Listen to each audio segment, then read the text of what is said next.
Notification విడుదలయ్యే అవకాశాలు కనిపిస్తున్నాయి. ఫిబ్రవరిలో ఎన్నికల నిర్వహణకు ప్రభుత్వం కసరత్తు చేస్తోంది. పోటీకి 2 పిల్లల నిబంధన కూడా ఎత్తివేయబోతున్నట్టుగా తెలుస్తోంది ప్రభుత్వం. ఇక అసెంబ్లీ సమావేశాల్లో చర్చించి బిల్లు పెట్టబోతోంది ప్రభుత్వం. ఎంపీటీసీ జెడ్పీటీసీ ఎన్నికలకు కూడా కసరత్తు షురూ అవుతోంది.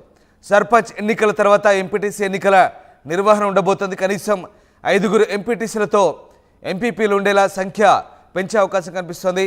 వచ్చే అసెంబ్లీ సమావేశాల్లో ఎంపీపీల సంఖ్య సవరణ బిల్లు ఉండే అవకాశం కనిపిస్తోంది. మొత్తం మీద అటు తెలంగాణ రాష్ట్ర ఎన్నికల సంఘం, తెలంగాణ ప్రభుత్వం పంచాయతీ ఎన్నికలకు సంబంధించిన కసరత్తు చేస్తున్నట్టుగా తెలుస్తుంది. ఈ నేపథ్యంలో ఇప్పటికే దీనికి సంబంధించి క్లారిటీ వచ్చినట్టుగా తెలుస్తుంది. అన్నీ అనుకున్నట్లుగా జరిగితే ఇక సంక్రాంతి తర్వాత పంచాయతీ ఎన్నికల నోటిఫికేషన్ విడుదలయ్యే అవకాశం కనిపిస్తుంది. మరోవైపు కీలకమైన 2 పిల్లల నిబంధన, పోటీకి సంబంధించి 2 పిల్లలుంటే అనర్హులుగా ఇప్పటివరకు ఉంది. ఆ నిబంధనను ఎత్తివేసే ఛాన్స్ను ప్రభుత్వం కూడా పరిశీలిస్తోంది.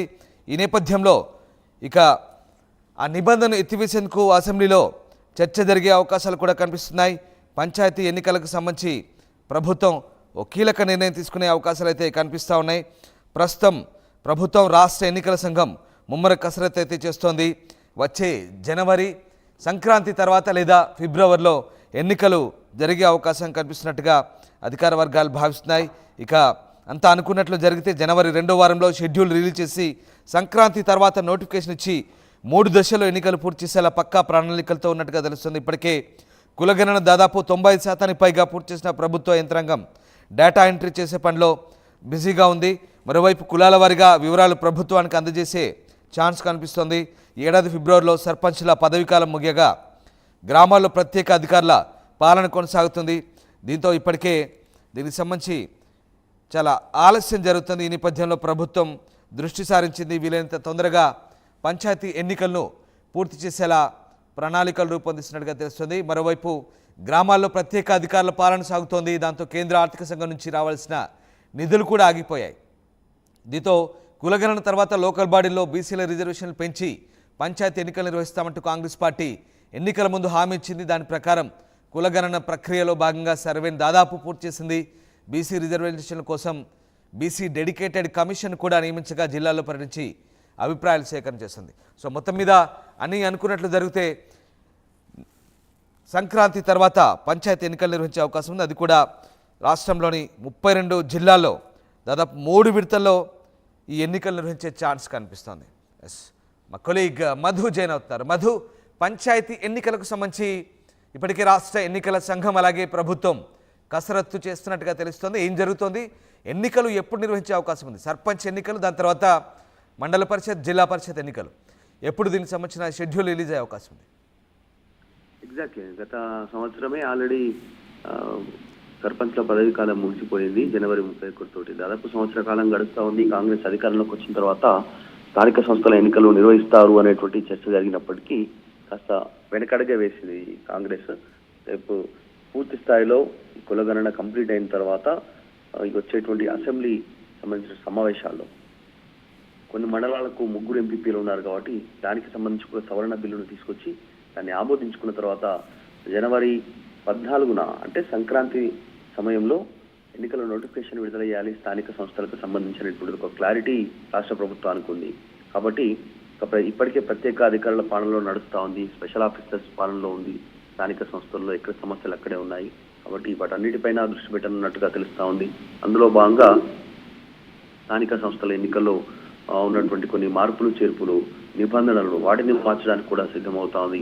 ఇప్పటికే ఆంధ్రప్రదేశ్ లాంటి మన పక్క తెలుగు రాష్ట్రంలో 2 పిల్లలు ఉంటేనే పోటీ చేయాలనే నిబంధనలు అక్కడ సడలించారు. ఇంకా ఎక్కువ మంది పిల్లలున్నా కూడా పోటీ చేసేటువంటి అవకాశం కల్పిస్తూ నిర్ణయం తీసుకుంది రాష్ట్ర ప్రభుత్వం. అక్కడ సేమ్ తెలంగాణలో కూడా అదే నిబంధనని అమలు చేయడానికి రాష్ట్ర ప్రభుత్వం సిద్ధమవుతా ఉంది. ఇక్కడ 2 పిల్లల నిబంధన ఎత్తివేసి 3, 4 పిల్లలున్న వాళ్ళు కూడా పోటీ చేసేటువంటి అవకాశాన్ని స్థానిక సంస్థల ఎన్నికల్లో కల్పించేటువంటి దిశగా రాష్ట్ర ప్రభుత్వం సిద్ధమవుతున్నట్టుగా తెలుస్తా ఉంది. మొత్తానికి రాష్ట్రంలో ఉన్నటువంటి మొత్తం గ్రామాలు 12,914 గ్రామ పంచాయతీలకు సంబంధించినటువంటి మొత్తం 538 జెడ్పీటీసీలు, 5,817 ఎంపీటీసీలకు ఎన్నికలు జరిగేటువంటి అవకాశం ఉంది. ఎన్నికలన్నీ కూడా 3 దఫాల్లో 3 విడతలుగా జరగడానికి రాష్ట్ర ప్రభుత్వం సిద్ధం చేస్తా ఉంది. దీనికి సంబంధించిన ఏర్పాట్లు ఈ డెడికేషన్ కమిషన్ కూడా డిసెంబర్ 10వ తారీఖు రోజు నివేదిక ఇస్తుంది. ఇది రాష్ట్ర ప్రభుత్వానికి, ముఖ్యంగా కాంగ్రెస్ అధికార పార్టీకి లాభం జరుగుతుంది కులగణన అనేటువంటిది రాష్ట్ర ప్రభుత్వం భావిస్తా ఉంది. అందుకే డెడికేషన్ కమిషన్ ఇచ్చేటువంటి నిబంధనల మేరకు నివేదిక ప్రకారం, రిజర్వేషన్ల ప్రకారం ముందుకు వెళ్ళాలనేటువంటి ఆలోచన చేస్తా ఉన్నారు. మొత్తానికైతే ఇప్పటికే దాదాపు 90% పైగా కంప్లీట్ అయింది కులగణన. డిసెంబర్ 10 లోపల పూర్తి స్థాయిలో అసలు డెడికేషన్ కమిషన్ ఒక నివేదిక తయారు చేస్తుంది. కాబట్టి ఈ స్థానిక సంస్థల ఎన్నికలకు ఈ బేసిస్ గా రాష్ట్ర ప్రభుత్వం సిద్ధమవుతా ఉంది. 3 విడతలుగా జరగడానికి ఏర్పాట్లు చేస్తున్నట్టుగా తెలుస్తోంది. మొత్తానికి గత కొంత రోజులుగా చర్చ జరుగుతున్నట్టుగానే సంక్రాంతి కొత్త సంవత్సరంలో 2025లో నోటిఫికేషన్, అక్కడ నుంచి నెలన్నర వ్యవధిలోనే ఎన్నికలు పూర్తికై స్థానిక సంస్థల్లో సంబంధించినటువంటి ఉన్న సమస్యలు పరిష్కరించడానికి రాష్ట్ర ప్రభుత్వం ముందుకు వెళ్తున్నట్టుగా తెలుస్తోంది. రామ్ రైట్ మధు, అంటే ఇప్పటికే బీసీ రిజర్వేషన్లకు సంబంధించి ప్రభుత్వం ఎన్నికల ముందు హామీ ఇచ్చింది. రిజర్వేషన్ దాదాపు 42% వరకు కూడా స్థానిక సంస్థలు అమలు చేస్తామంటూ కాంగ్రెస్ పార్టీ ఎన్నికల హామీ. సో ఇప్పుడు కులగణన ఎంత త్వరగా పూర్తయ్యే అవకాశం కనిపిస్తుంది. కులగణన పూర్తయి ఎన్నికల సంఘానికి బీసీ లెక్కలు ఇవన్నీ కూడా ఇచ్చే అవకాశం, దాని తర్వాత రిజర్వేషన్ల ఖరారు, నోటిఫికేషన్ తర్వాత మరొక 21 రోజుల్లో ఎన్నికలు ఇవన్నీ ఉండబోతున్నాయి. సో అన్నీ అనుకున్నట్టుగా జరిగితే సరిగ్గా సంక్రాంతి తెల్లారి లేదా సంక్రాంతి నోటిఫికేషన్ రాబోతుందా? మనం ఊహించవచ్చా ఈ విషయం? ఎగ్జాక్ట్లీ, సంక్రాంతికి ఎన్నికల నోటిఫికేషన్ వస్తుంది. ఫిబ్రవరి ఎండింగ్ లోపల ఎన్నికలు పూర్తయ్యేలా ప్రభుత్వం ఆలోచన చేస్తున్నట్టుగా తెలుస్తా ఉంది. మొత్తానికి ఫిబ్రవరిలో ఎన్నికలు కనుక కంప్లీట్ అయిపోతే స్థానిక సంస్థల్లో ఉన్నటువంటి సమస్యలపైన దృష్టి పెట్టడానికి రాష్ట్ర ప్రభుత్వం సిద్ధమవుతున్నట్టుగా తెలుస్తుంది. ఇప్పటికే నిధులేమి, గ్రామాల్లో ఉన్నటువంటి పెండింగ్ సంబంధించినటువంటి బిల్లుల బకాయిలు చెల్లింపు విషయంలో జరుగుతున్నటువంటి జాప్యం, తర్వాత స్థానిక సంస్థల్లో ఇప్పుడు సర్పంచులు లేకపోవడం వల్ల స్పెషల్ ఆఫీసర్స్ పాలనలో పూర్తి స్థాయి దృష్టి పెట్టలేనటువంటి సిచ్యువేషన్, గ్రామాల్లో జరుగుతున్నటువంటి డెవలప్మెంట్ కానీ ఇటు కేంద్రం విడుదల చేస్తున్నటువంటి నిధులను కూడా కేటాయించలేనటువంటి సిచ్యువేషన్ ఉంది. వీటన్నిటినీ అధిగమించాలి అంటే ఎన్నికలు కంప్లీట్ చేయాలి. ఎన్నికలు కంప్లీట్ చేయడానికి సానుకూల వాతావరణం రాష్ట్ర అధికార పార్టీకి దక్కాలనే ఉద్దేశంతో ఈ కులగణన కార్యక్రమం జరుగుతూ ఉంది. గతంలో ఇచ్చినటువంటి హామీ ప్రకారం వీళ్ళు ఇచ్చినటువంటి డెడికేషన్ కమిషన్తో ఎంత మేర స్థానికంగా ఇప్పుడు లీగల్గా కనుక వీటిని కేటాయించలేకపోతే రిజర్వేషన్ ప్రకారం సీట్ల సంఖ్య జనరల్గా పార్టీ తరఫు నుంచి అక్కడ జనరల్ సీట్లలో ఎక్కువ సంఖ్య ఎవరికి ఉంటుందో వారికి సీట్ల రిజర్వేషన్ ప్రకారం కాకుండా ఒకవేళ వారికి పదవులు ఇవ్వాలి, పోటీ చేయడానికి అర్హులుగా వారికి పేర్లు ప్రకటించాలనేటువంటి ఒక సూత్రప్రాయ అభిప్రాయం కూడా కాంగ్రెస్ పార్టీలో చర్చ జరుగుతూ ఉంది. కాబట్టి ఈ కులగణన తర్వాత పార్టీకి లాభం జరుగుతుందనే ఆలోచనలో ఉన్నారు.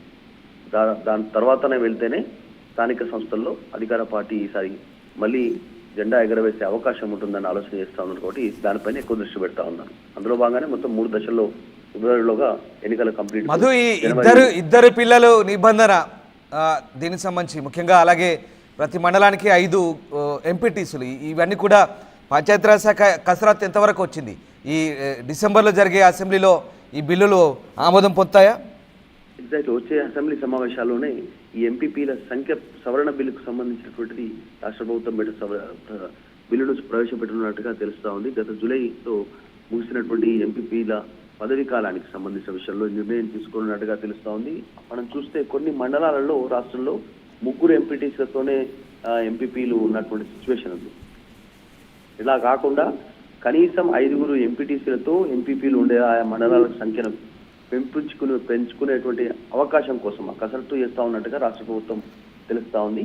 వచ్చేటువంటి శీతాకాల సమావేశాల్లో డిసెంబర్ 9వ తారీఖు నుంచి ప్రారంభమవుతాయి అసెంబ్లీ సమావేశంలో చర్చ జరుగుతుంది. కాబట్టి ఆ సమయంలో బిల్లును ప్రవేశపెట్టున్నట్టుగా తెలుస్తుంది, సవరణ బిల్లును. దాని తర్వాత ఉన్నటువంటి నిబంధనలు రాష్ట్ర ప్రభుత్వంలో ఇప్పటికి ఒక నిబంధన అమలవుతుంది.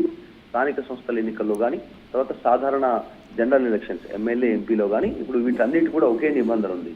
ఈ 2 పిల్లలు ఉన్నటువంటి వాళ్ళు మాత్రమే ఎన్నికల్లో పోటీ చేయడానికి అర్హులు అనేటువంటిది, ఈ నిబంధనను ఎత్తివేయాలి అనేటువంటిది సవరణ చేయాలనే ఆలోచన చేస్తా ఉంది. కాబట్టి ఒకవేళ స్థానిక సంస్థల వరకు దీన్ని ఇంప్లిమెంటేషన్ తీసుకుంటే రాష్ట్ర ప్రభుత్వం 2 కంటే ఎక్కువ పిల్లలు ఉన్న వాళ్ళు కూడా స్థానిక సంస్థల ఎన్నికల్లో పోటీ చేసేటువంటి దానికి అవకాశం కల్పించినట్టుగా ఉంటుంది. ఈ నిబంధన గత పక్క రాష్ట్రంలో ఆంధ్రప్రదేశ్లో ఇంప్లిమెంట్ చేస్తా ఉన్నారు. తెలంగాణలో ఇంప్లిమెంట్ చేయడానికి రాష్ట్ర ప్రభుత్వం సిద్ధమవుతున్నారు. రైట్, అలాగే మధు, అంటే ఈ స్థానిక సంస్థల ఎన్నికలు ముఖ్యంగా మండల పరిషత్, జిల్లా పరిషత్ సంబంధించి ఎప్పట్లాగే బ్యాలెట్ విధానంలోనే ఈ ఎన్నిక జరగబోయే అవకాశం ఉందా? ఎందుకంటే మోస్ట్లీ దీంట్లో ఈవీఎంస్ ఉండవు, బ్యాలెట్ పద్ధతిలోనే జరిగే అవకాశం ఉంది. బట్ ఈసారి కూడా అలాగే జరుగుతాయా? ఖచ్చితంగా. అంటే గతంలో ఏ రకంగా అయితే ఎన్నికలు నిర్వహించారో అదేవిధంగా ఎన్నికల నిర్వహణకు రాష్ట్ర ప్రభుత్వం సిద్ధమవుతున్నట్టుగా తెలుస్తుంది. ఇంకా దానిపైన పూర్తి స్థాయి క్లారిటీ రావాల్సినటువంటి అవసరం ఉంది. ఎందుకంటే ఓట్ల లెక్కింపుకు సంబంధించినటువంటి విషయంలో గ్రామాల్లో త్వరగానే ఓట్ల లెక్కింపు పూర్తయ్యే అవకాశం ఉంటుంది. సాధారణంగా సంఖ్యా గ్రామాల్లో 800 నుంచి 2000, 3000, 3500, కొంచెం పెద్ద గ్రామాలు అయితే కూడా కొంచెం సంఖ్య కొంతవరకు పెద్దగా ఉండే అవకాశం ఉంది.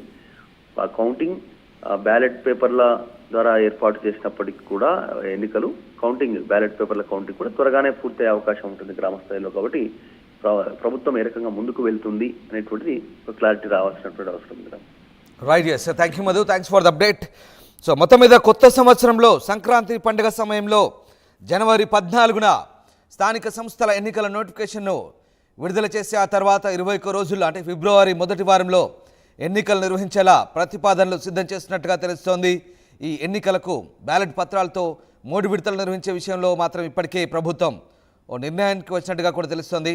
స్థానిక సంస్థల ఎన్నికల్లో పోటీకి 2 పిల్లల నిబంధన అమల్లో ఉండగా ఈసారి 2 కంటే ఎక్కువ పిల్లలు ఉన్న వారు కూడా పోటీ చేసేందుకు అవకాశం కల్పించేందుకు ప్రభుత్వం యోచిస్తోంది. అలాగే ప్రతి మండలానికి కనీసం 5 గ్రామ పంచాయతీలు అంటే ఎంపీటీసీ స్థానాలు ఉండేలా చర్యలు తీసుకోవాలని ప్రభుత్వం భావిస్తోంది.